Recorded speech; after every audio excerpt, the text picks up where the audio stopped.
Hello and welcome to today's lesson from thepetutor.com, be it through the PE portal or through Group Class Live, wherever it is that you're joining us today. Welcome. I hope that we can deliver something of benefit to you, be it a teacher, a student, or someone just wanting to clue up a little bit on sedentary living. This particular lesson is geared towards GCSE level or LCPE level. And the focus for today is going to be within health, fitness and well-being. So what choices people make in their physical activity can lead toward a sedentary lifestyle.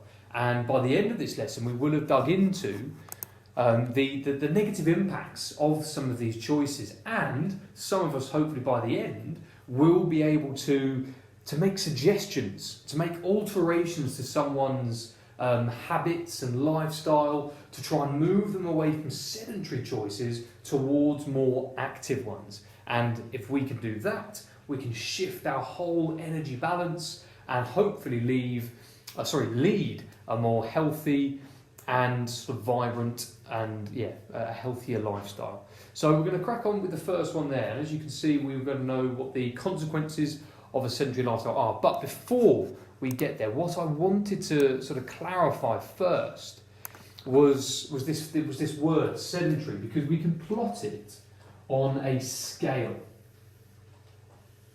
Okay, and this scale is of movement or activity. If I just put move down there, it's a scale of movement and activity. And right down here on the left hand side, we have sleep.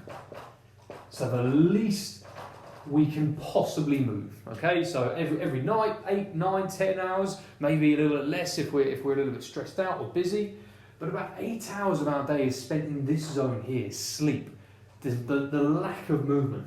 And then we might be spending, if we're hitting our recommended guidelines, around about an hour in our moderate zone or high intensity. Oh, I've got high intense.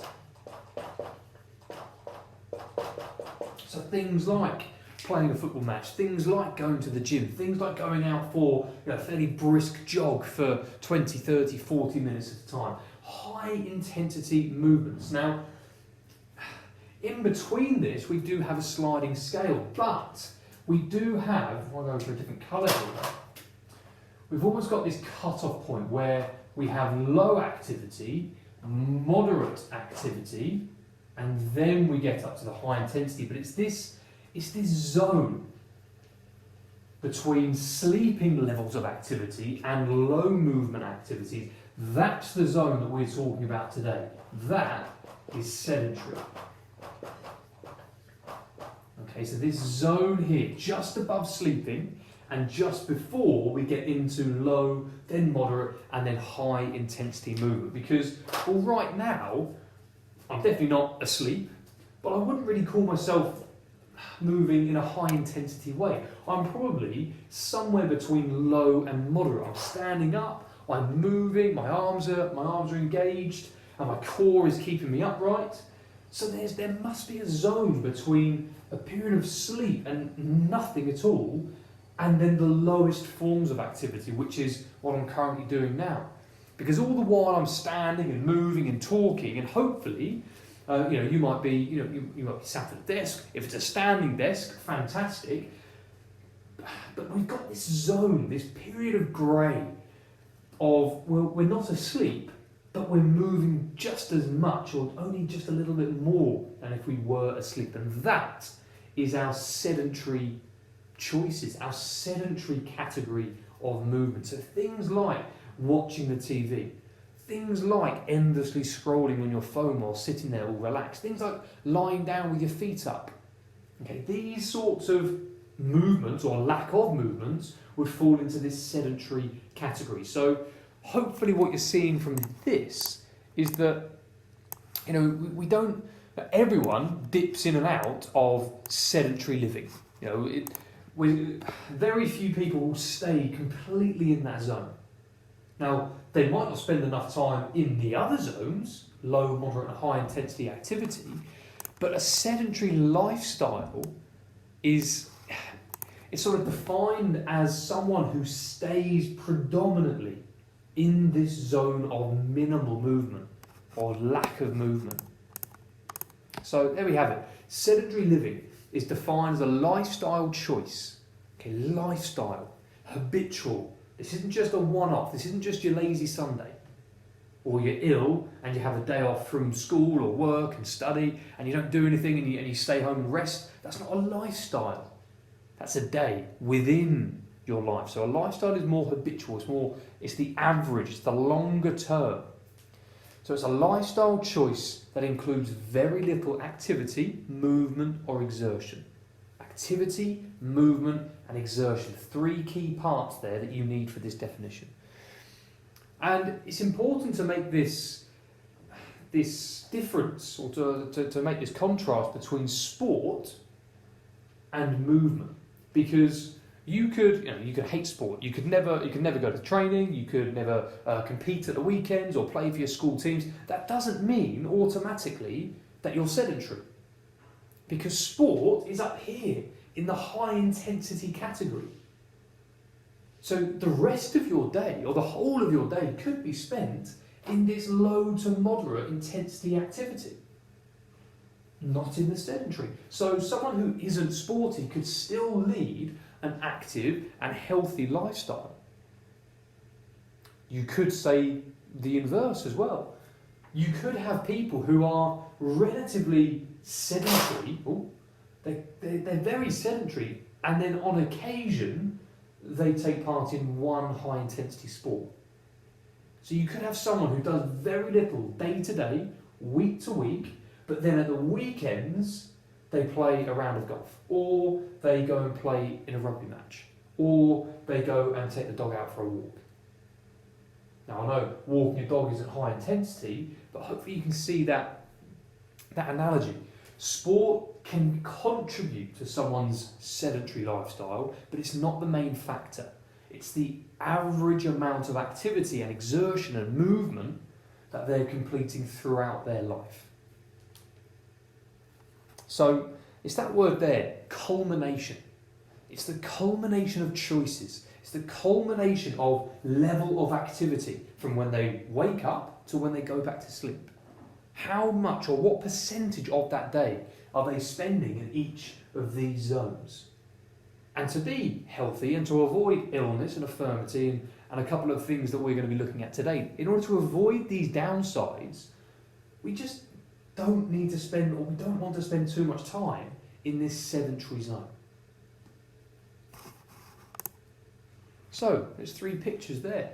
Now in that top one, we've got, the comparison, we've got 2 people going in the same direction, and maybe to the same place. One's on a bike, moving. The other person in the red car behind the person on the bike, they're going to be sitting. Maybe moving their feet a little bit and their hands a little bit. But in terms of exertion and movement and activity, the person on the bike is higher up this scale. They're avoiding the sedentary zone, whereas the person in the car, they're adding seconds and minutes to the time that they spend in this sedentary zone. The office workers, they might be smiling and happy and typing away, and they might get a bit of a lunch break, but the dog walker on the other side, just think of that in terms of hours spent in the day doing a job. You go to school 6 or 7 hours a day. How many of those hours are you sat being sedentary?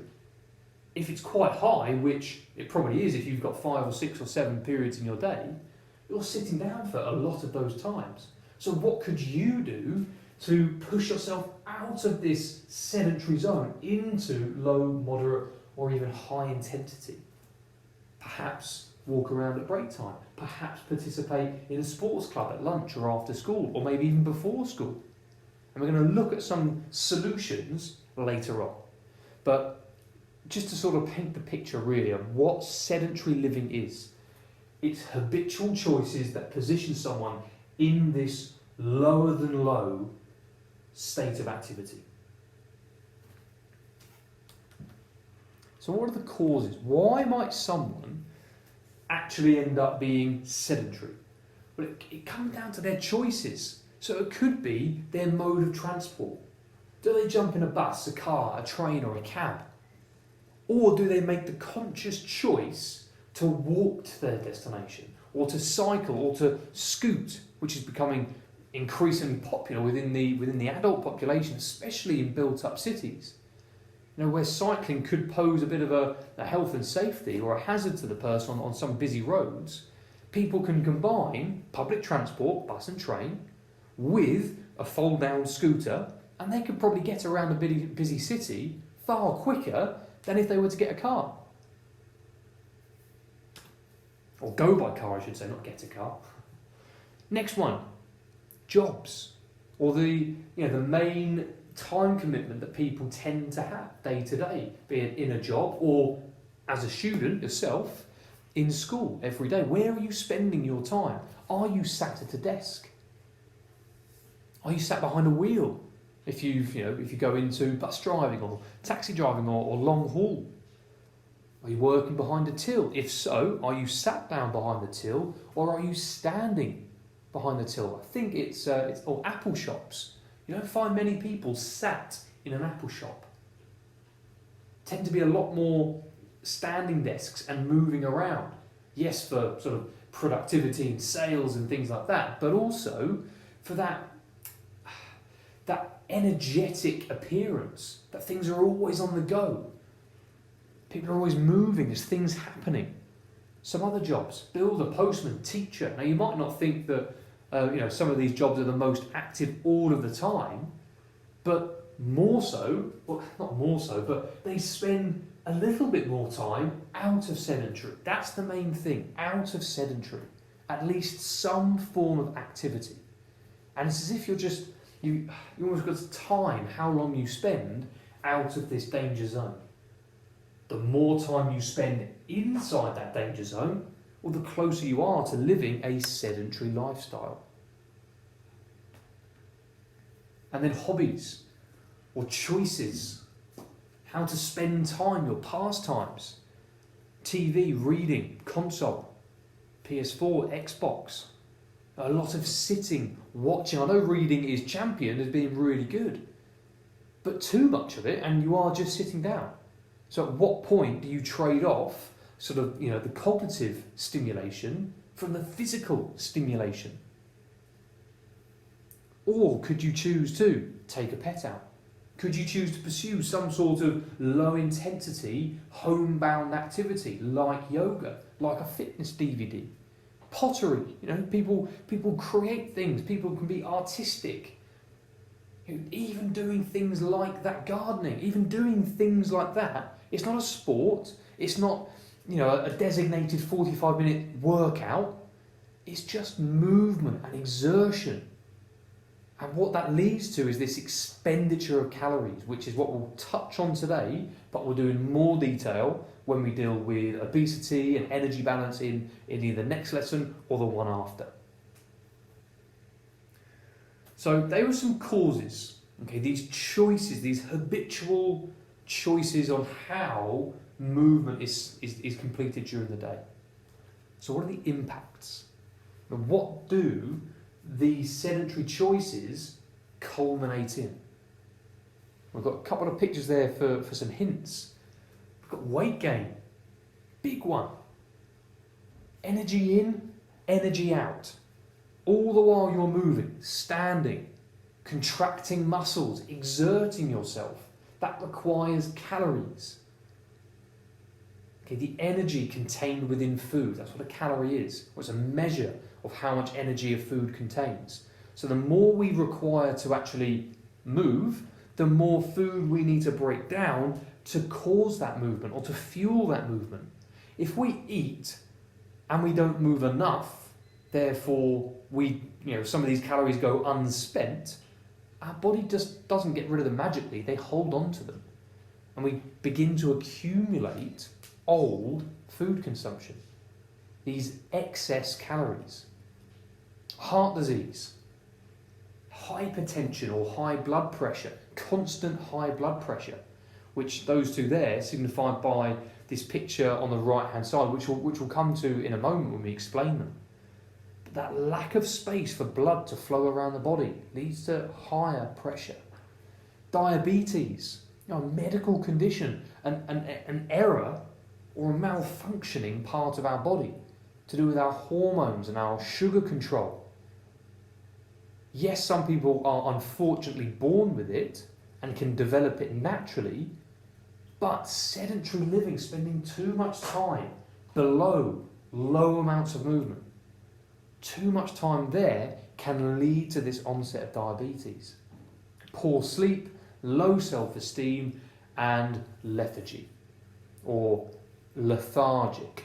Okay, that's the same sort of word. So, we should now all know the possible consequences of a sedentary lifestyle. That first objective. What we're going to move on to now is the silver level.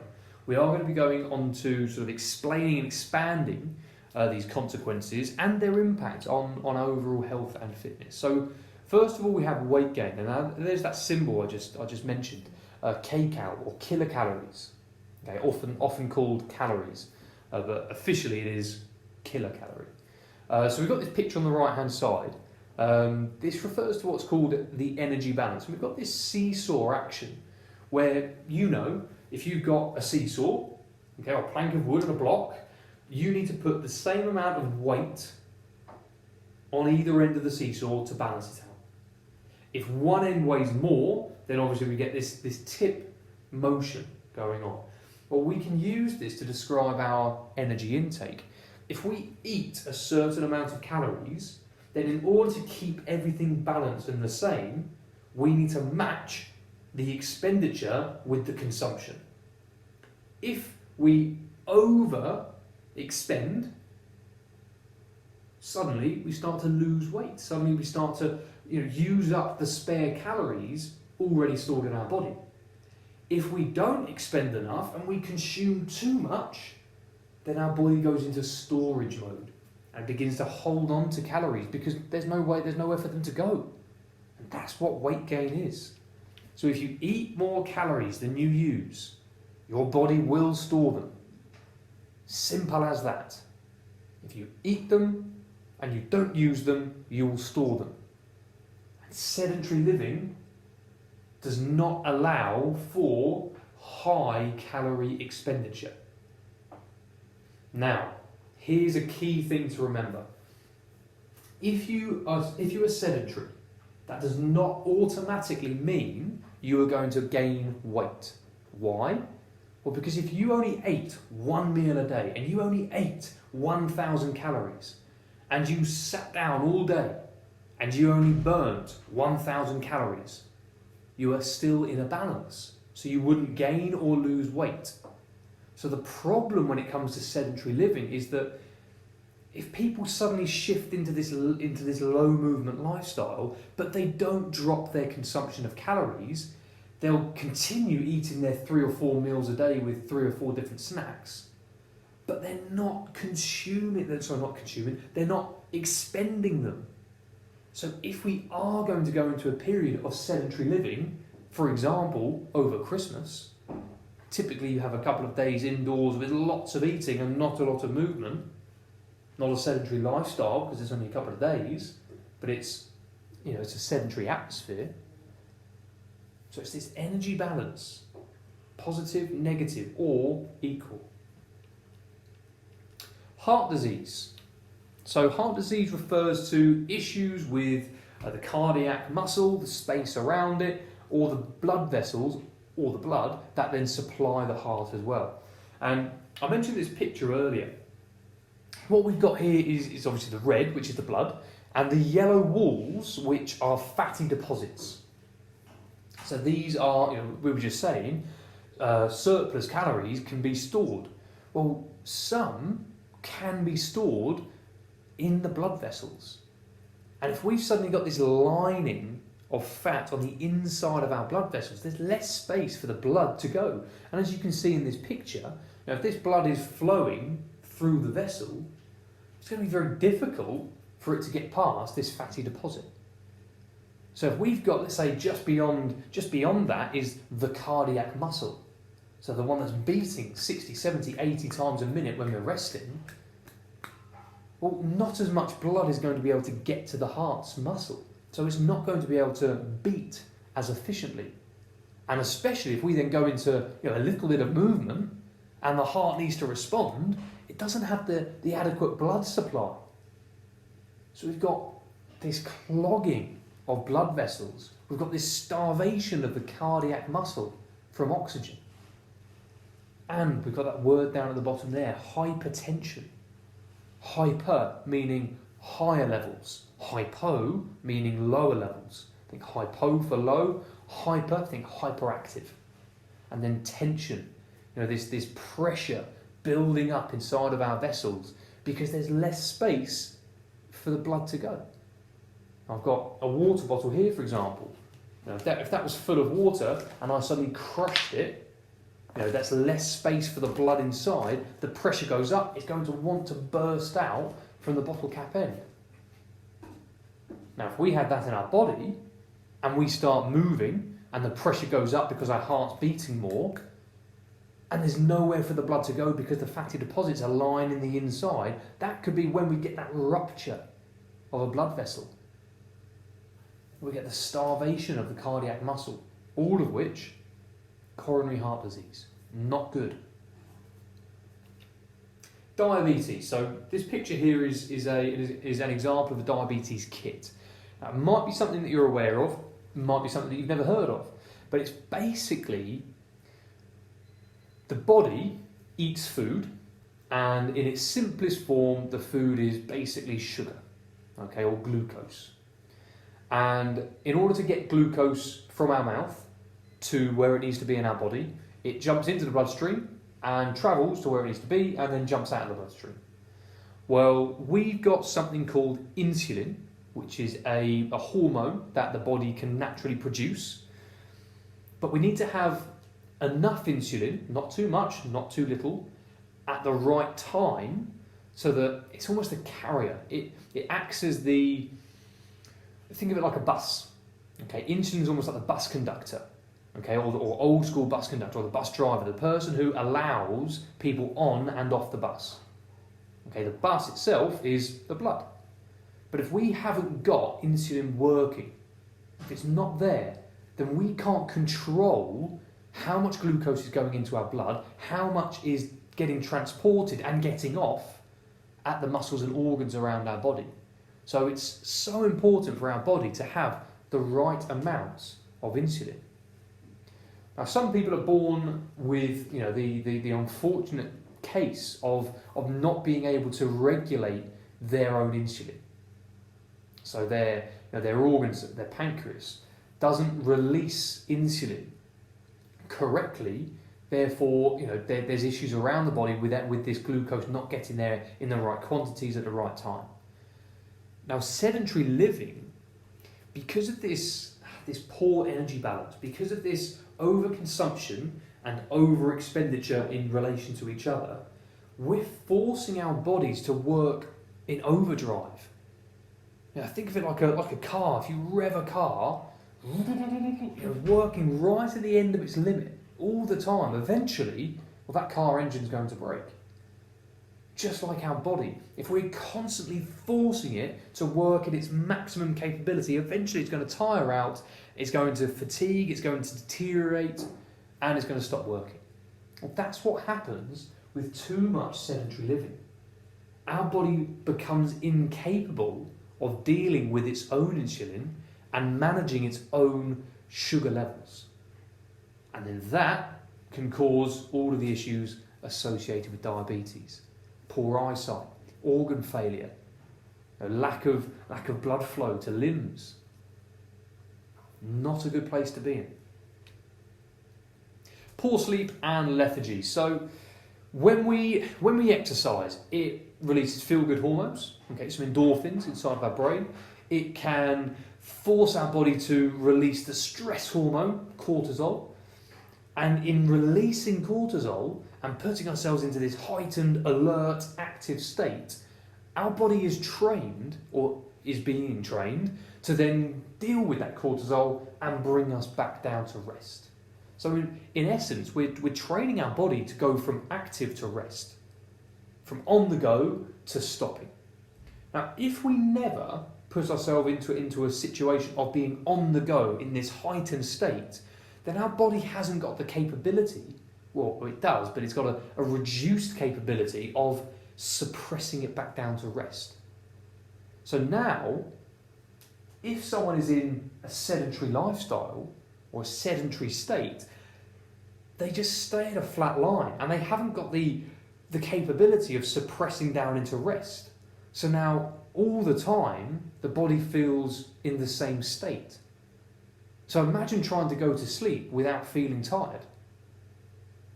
It's a strange place to be in. Sleep quality will be reduced because the body isn't able to completely switch off. It just stays hovering in this very low activated state. And that's not low enough for the quality of sleep to kick in and for someone to get all of the benefits and repairs that sleep can bring. So by exerting ourselves, we can train our body to actually put us to sleep. Because we've fatigued our body, because we've broken things down, our body has to put itself to sleep. But if we stay hovering in sedentary zone, well, there's no need to sleep because we haven't broken it down. And our body isn't able to, switch off and go to sleep. So we just stay hovering there. And with this lack of sleep, this leads to lethargy, this lethargic feeling, this lack of drive to do things. We haven't got this spike in energy. We just stay at the same level all the time. Very grey, very bland. Reduced fitness. So obviously this picture here, I hope you can see the difference between this person's muscles. Active muscles, if we exert them, if we stress them, hypertrophy is caused. This growth and development of size and quality of muscle. If we don't use them, then they diminish. It's called atrophy. Hypertrophy, growth, atrophy, diminish. So lack of regular movement, lack of time spent in this high intensity zone. Suddenly the muscle will reduce in size, in flexibility, in pliability, in strength, in contractility. All of these things is linked to components of fitness, endurance, strength, stamina, speed, agility, balance, coordination, all of these positives that we try and strive for in training. If we spend too long in sedentary zone, they retract. We start to lose those capabilities. And if we lose those capabilities, well, the next time you do go and try something, you're probably going to feel pretty rubbish and your self-esteem is going to be lost or reduced because you can't do it properly. So, bronze and silver. We know what the consequences are, and we should now be able to explain these in a little bit more detail and how they can actually, how they can happen and what impact they can have on a person's life. Last thing is to be able to suggest some alterations. So how can someone avoid putting themselves at these risks? How can they avoid it? Well, it's to do with solutions. But when attempting to replace sedentary choices, it's important to not go for the Hail Mary.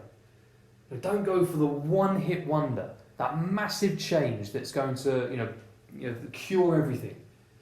Because that's going to be harder to do. It's going to take more motivation. And if that person misses it, and they don't achieve it, well, the other 90% of their lifestyle, which is sedentary, remains the same. So it's about suggesting smaller, manageable changes or switches. For example, if someone gets a bus to work every day, it's no point saying, well, run to work. Because who is actually going to run 10 kilometres to work, then do a full day of work or school, and then run 10 kilometres home? Now, some might, if they love running, or if they're training for something. But if they're training for something, they're probably not at risk from sedentary lifestyle. So rather than making that huge suggestion, why not just say, well, get off the bus one stop earlier even, or get on it one stop later. So that extra 3 minutes of walking or 5 minutes of walking, well, that's 5 minutes in the morning, 5 minutes in the afternoon, that's 10 minutes a day, 5 days a week, that's 50 minutes. suddenly 50 minutes of extra walking, of not sitting on a bus and actually moving between low and moderate, that's 50 minutes a week. About 3.5 hours a month extra of being, or maybe 3 hours 40, I think it is, being outside of this 3 hours 20, outside of this sedentary zone. So small, manageable changes. For example, if someone is sitting, can their environment be changed so that they can stand? Standing desk, like right now, I've got a standing desk. I used to do lots more sitting, but neck was hurting, back was hurting, so I thought I'll switch it up. I'll go for a standing desk. Now my legs are a little bit achier come the end of the day, but that's a good thing because my muscles have been stressed. And if my muscles have been stressed, they should begin to adapt. So hopefully in a couple of weeks or a couple of months of a standing desk, they won't be aching by the end of the day. I'll be expending more calories each day, and I can either consume a couple of extra ones with another extra snack if there's something I want to, or I could forgo the extra, food input or calorie input, and I might gradually start to chip away at some unnecessary body fat just from making this switch from sitting to standing. Could a walk be turned into a brisk walk? That's only one word difference, but that thing there, that difference between can we walk at 2 miles an hour or 2.5 miles an hour, brings heart rate up, brings the level of exertion and stress in the body up. Do you have to get the lift or could you get the stairs? It's always interesting when you go on the underground or when you go to airports. There's escalators everywhere. Well, since when can't we go upstairs? Why do we now need to just stand there and then wait to be delivered up to where we're going? Just go to the stairs on the left or the right hand side of the escalator, or walk up the escalator. If you make a conscious choice to do that every single time you have the choice, you'll gradually add in a few extra calories that you expend, a little bit more exertion in your day-to-day, and gradually that will have the cumulative effect, this lifestyle choice. Food delivery. Do you order Tesco's in or do you go to Tesco's? Do you park and walk to the shops? Do you have to push the trolley? Do you have to carry the bags? It might only be 10, 15, 20 minutes of extra exertion, but it's 10, 15, 20 minutes that you're moving a little bit and not sat on a sofa. Ordering in or cooking. You can't really cook when you're sitting down. So all the while you're preparing, putting it together, serving it up, could be 30 minutes, 40 minutes. That's 30 or 40 minutes you're stood up and moving, not on a sofa waiting for it to come to you. It's just all of these tiny things which, modern technology, I don't think it shouldn't even really be called modern technology anymore. It's just life. It's just technology. It's so easy to order something to your door. You could probably stay indoors and not go outside for months at a time. Get everything brought to you. You could literally lie there, sedentary, not moving, and have everything essential to living brought to you. Something as simple as an electric toothbrush. Do you have a manual or do you have electric? Both of them last 2 minutes. The first one, manual, that might be about 10, 15, 20 calories of movement. Twice a day, that could be 40 or 50 calories. 7 days a week, 350 calories. That's 2 bags of crisps. So one small choice over the course of a week, a month, a year, a lifestyle, these small manageable changes can move someone out of sedentary and into movement zones. Something for school. Do you get a lift to school or could you cycle to school? Do you get the bus to school? Could you get on one bus stop later? Could you ask your mum or dad or brother or sister, whoever's driving you, to drop you off 200 metres away from school? 2 benefits there. Don't get seen getting dropped off by parents, and you get a little bit of activity thrown in there as well. Do you have a cat for indoors or do you have a dog to take for a walk? Small manageable choices. And that sort of brings us towards, well, yeah, not towards, to the end of the lesson. So I hope after all of that, you now know well, first of all, what sedentary living is, or a sedentary lifestyle, and how it fits in with sleep and sport. Hopefully you can explain sort of the consequences and the negative impacts that sedentary living can actually bring to a person. And then just what we looked at there at the end, what are some small, manageable choices or changes that you could suggest, or someone could put into their daily life in order to avoid this sedentary lifestyle and actually be more healthy and active. So that is sedentary living. So if you found it useful, fantastic. Feel free to like it, share it, or save it for rewatching again. The presentations and the sort of accompanying worksheets for this, these go sort of with the portal. And if you don't want to learn more about sort of how to get your hands on those, head over to thepetutor.com for that, or to learn about any of the services that we do offer, such as one-to-one, group classes like these, but in smaller live groups, or the resource shop and portal as well. So I hope that was useful, and I hope to see you again soon. But yeah, I've been Johnny. This has been Sedentary Living by the PE Tutor in group classes. So have a good day. Cheerio.